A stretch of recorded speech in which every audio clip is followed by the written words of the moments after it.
Hey guys, this is Michael with Quiet Lawn, soon to be Neon Pest and Lawn.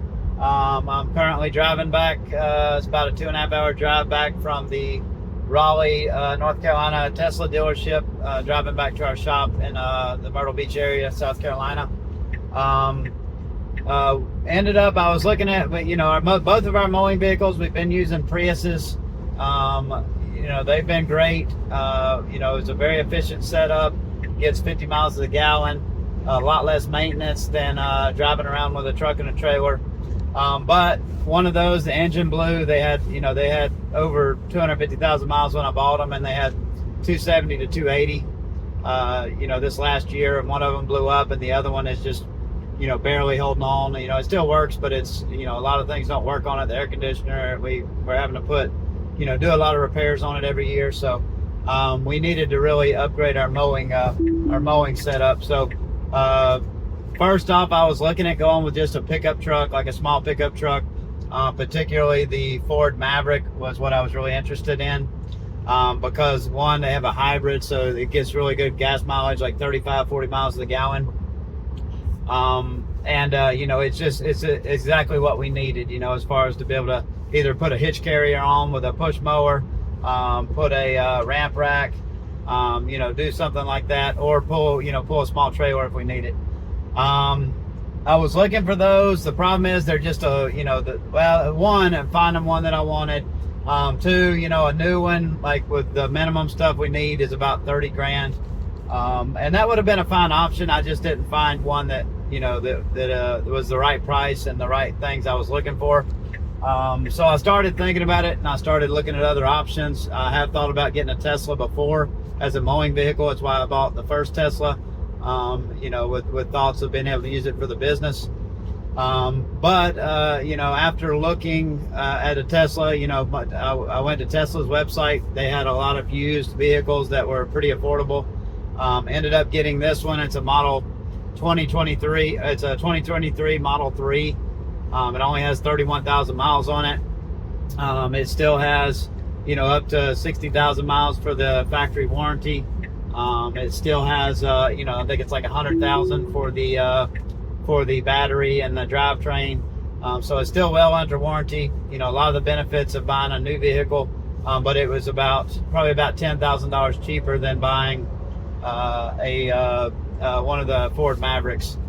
So I ended up going with this. The other reason is too, there's an app called Tessie that's for fleet management, and it's just for Teslas. But I think there's a lot of cool things we're going to be able to do as far as accountability, like tracking, vehicle tracking, cool things like being able to automatically route the next job in the Tesla. The full self-driving capability, which is really cool. I've been using that with the other Tesla that I bought. I've been using that for over a year, and it's really cool. And like there's, I don't really drive much anymore. I usually have the Tesla driving. I'm in the Model 3 right now, and you have to supervise it. You have to keep your hands on the wheel, but like the Tesla, this Model 3 is doing all the driving for me. So, and it does a really good job. Every once in a while it'll get confused, but they say already that it's statistically 9 times safer than a human driver. But that was another reason, going with the Model 3. The other reason, obviously, is maintenance, fuel cost. Charging this thing every month probably won't cost more than like 20 or 30 bucks to charge it at the shop. I'm going to put a 20 amp 220 16 amp charger on it that should charge it sufficiently overnight and not eat up too much of our capacity in our box and our breaker panel. But besides the cool Tessie, the tracking features, all that stuff that we'll be able to get, also another benefit is I want to have an on-the-go charging system. So I don't think I'll get what I'm planning on using is Ego equipment this year. I'm going to get their PGX, the charging system that links all the batteries together where you can charge multiple batteries. So I'm going to get that, but I'm also going to use the LiPo 4 batteries that we had in the riding mowers, the Ryobis. I'm going to use those in a 2,000 or 3,000 watt inverter to charge that PGX system on the go.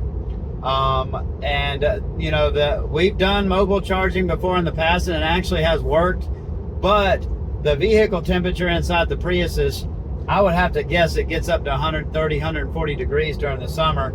And that's just not very good for the charging equipment, for the inverters, for the LiPo4 batteries. So it just puts a lot of strain on them. The good thing about Teslas is they have something called cabin overheat protection, which is an automatic setting you put in that keeps the cabin at a certain temperature, and it will turn the air conditioner or the heat on to maintain that temperature throughout the day. So you can set that at the lowest at 90 degrees, so I can keep the inside of the Tesla at 90 degrees all day. Through the Tessie app, I can set it even lower if I need to, but that'll keep all the equipment inside. You know, I can have our LiPo4 batteries from Big Battery with that inverter and be charging Tesla batteries inside the cabin of the Tesla throughout the summer and not have to worry about anything overheating or overstraining the equipment. And then when we get back to the shop at night, we just plug in one charger. It plugs all the batteries on the PGX system that are plugged into there, and it just makes it nice and simple. So that's the charging setup I'm going to do. As far as how are we going to get mowers on how are we going to transport mowers on a Tesla? I'm going to do similar to what we did with our Priuses originally. We're going to have like a hitch carrier. You know, I'm going to get a hitch put on this Tesla tow package. And then the problem is with a hitch carrier is the tongue weight is very low for the Tesla and for the Prius. Really, it's even lower for the Prius, but it's only like a couple 100 pounds. And if I put a hitch carrier with a 30-inch commercial Ego mower on it, and then I put my trimmer rack with my stick edger and my trimmer on there, it's just going to get over capacity for that. So what I'm going to do is there's a company that makes a trailer called a swivel wheel trailer. It's basically just one wheel trailer on the back.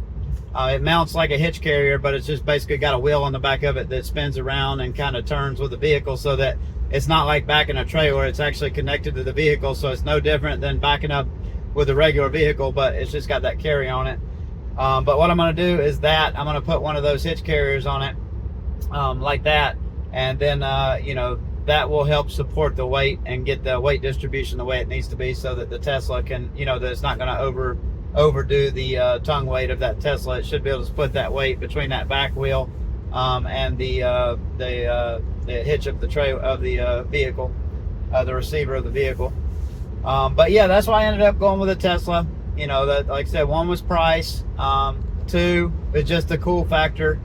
We're going to wrap this thing in a satin black wrap. It's got black wheel covers on it already. We're going to, you know, have our slick, nice and clean neon piston line logo on the side. And it should just be you know, the Ego 30-inch mower sitting on the back of the hitch carrier. It should be a nice, slick looking setup that should draw some attention. But yeah, that's it. You know, it's an easier vehicle to operate. I don't have to worry about guys pulling a trailer. I don't have to worry about them knowing how to back a trailer. I don't have to worry about them driving a big truck. I don't have to worry about them having to stop at the gas station ever now, really, unless they just want to stop and get something to drink or something. They'll never need to stop at the gas station. And yeah, I'm excited about it. I'll make some more videos of it. I've got a video showing you me picking it up. I'm excited to get it wrapped. I'm excited to deck it out. I've got a lot of stuff to do to it to protect it, because I do want to maintain the value of it. I'm going to wrap it in, like, you know, that sticky carpet protector plastic, like in all the carpet areas, so that we don't ruin the carpet. I'm going to put seat covers on it. You know, I'm going to try to put you know, big mats in it. I'm going to try to do everything I can to protect the Tesla so that it maintains its value as long as we use it, which is hopefully the next 5 or more years. But yeah, thanks for watching. If you have any comments or questions, please leave them in the comment. You know, leave them in the comments below. I'd love to hear your thoughts. You know, it's going to be some challenges with this setup. I'll have to figure out, you know, how to make things work, but I'm excited. I always like a challenge, and I can't wait to see the final product and see how the guys like it. But hope you're doing well. Have a great day. Thanks for watching.